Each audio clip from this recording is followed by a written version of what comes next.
បាទបន្ទាប់ពីភ្ញាក់ពីគេងមកយើងបានឲ្យញ៉ាំបបរ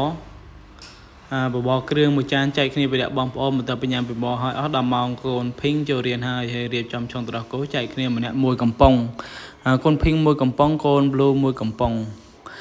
នៅគ្នាដេកញ៉ាំកូកូឲ្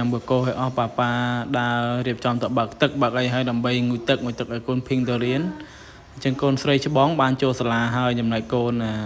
បើអត់តន់ទេដោយសារទៅតាមខួប7ខែសាលាក៏តន់ទទួលទេអញ្ចឹងសាលានៅក្បែរផ្ទះ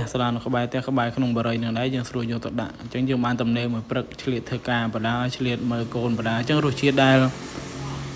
មនុស្សប្រុសនៅមើលកូនតែមានរសជាតិយ៉ាងម៉េចចាំមើលពីរបៀបនៃការចងសក់របៀបនេះគឺធ្វើមិនស្អាតដូចម៉ាក់គេទេដោយសារយើងអត់ចេះតែម្ដងតាំងពីដើមមក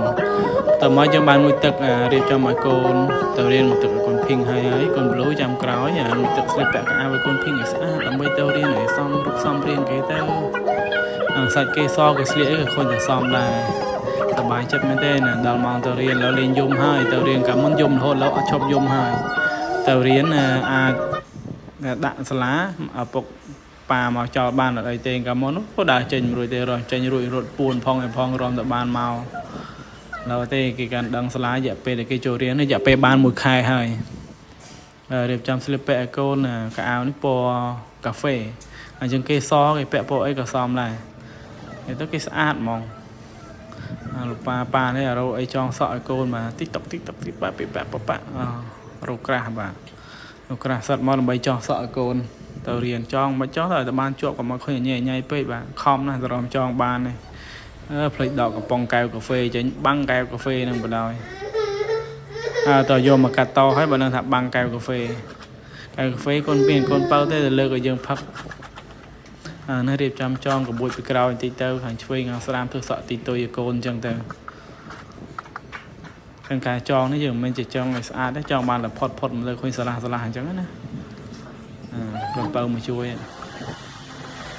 ខាងនេះខូចមិនធម្មតាទេបាទមួយថ្ងៃបើមិនបានវាយគ្នាយំ2ដងអត់អស់ចិត្តទេហើយចាំមើលលទ្ធផលនៃការទៅរៀនខាងណាអ្នកយំ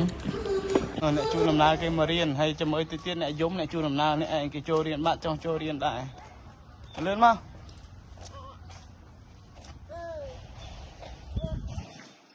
on time go study ដល់សាលាហើយលឿនមកកូនលឿនម៉ូតូមកឲ្យលឿន